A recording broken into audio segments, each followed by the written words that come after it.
Samantala, pagtitinda sa bahagi ng Lions Head sa Cannon Road, papayagan na lang hanggang January 15. Narito ang report ni Joan Punsoy ng GMA Regional TV 1 North Central Luzon. Mas dumami ang bilang ng mga turista na nais magpa-picture sa Lions Head simula ng buksan ng Cannon Road ngayong holiday season. Ang pagkakataong ito ang sinamantala rin ng mga negosyante para makapagbenta ng kanilang produkto na kabilang din sa dinadagsa ng mga turista. Dati kasi sarado siya ng ilang taon. Kaya parang ngayon lang babawi yung mga vendors. Binigyan ng lokal na pamahalaan ng special permit ang mga negosyante.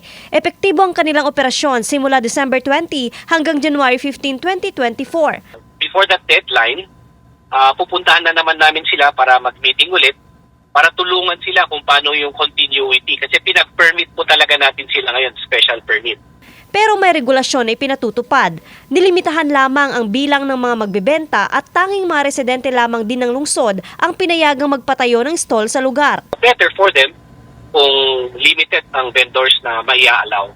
So, nagbigay din tayo ng distance from the Lions Head para hindi naman ma-obstruct yung view pag nag-picture taking yung ating mga bisita. Importante pa rin umanong makontrol ang daloy ng trapiko sa may Lions Head. Mayroon ng parking area sa lugar para maibsan ang traffic build-up sa Cannon Road. Mula sa GMA Regional TV 1 North Central Luzon, Joan Punsoy, nagbabalita para sa GMA Integrated News.